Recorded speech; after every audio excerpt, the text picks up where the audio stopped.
Ollie, just in terms of stuff that was happening last year at the start of the season, and I suppose the boys maybe would know more about it than I would, but you know, even from the press gantry, the games were being videoed and stuff, and Peter sort of brought in a video analysis and stuff like that. I mean, would you see that as a road?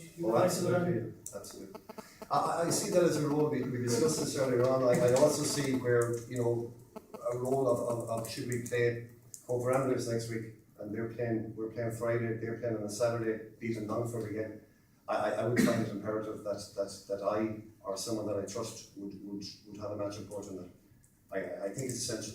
It's essential in any league, and most certainly in the top league in the country, without a shadow of a doubt, Chris. Video analysis also, but yeah, I think that answered the question that you asked me. Most certainly that will be continued and maybe actually extended, if anything. All right. Ollie, just on the size of the squad you're likely to have.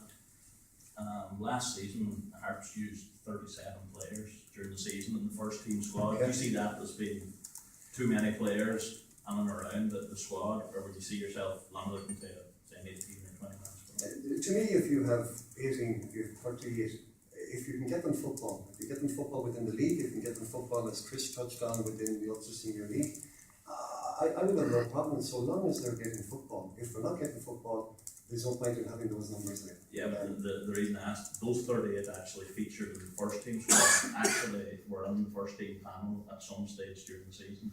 There was 37 players either played a game or there was half a dozen sat on the bench as well. Okay, that's a huge turnover, isn't it? Yeah, when you explain it that way, I was unaware of that. I wouldn't have watched it as closely as counting, you know, obviously, but probably not would be my answer.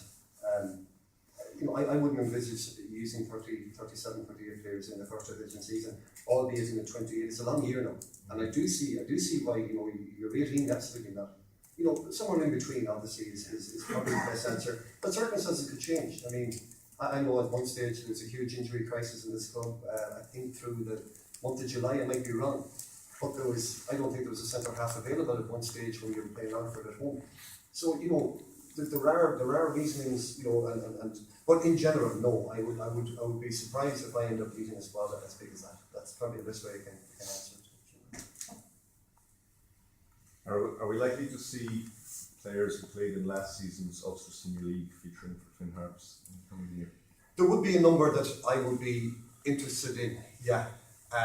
It is a big step up, without a shadow of a doubt. It's a big step up for me from that league as well. I will certainly be approaching a number of them and giving them every chance. Yeah, there is ability out there without a shadow of a doubt in the league. If they're motivated enough and they're willing to commit enough, I don't see any reason why a number of them couldn't step up. And if they're willing to take the pay cut. Right, that's he said. That's Any more questions, guys? right. Okay, we have a few things to do. Get Ollie to sign a contract, Peter obviously. And I imagine some of the media want to do one-on-ones, and some of the fans want to get photographs taken with the management team. So we'll start first with the get Ollie to sign the contract and get a few key photographs for you guys. Hey, Chris, you want me to actually sign it?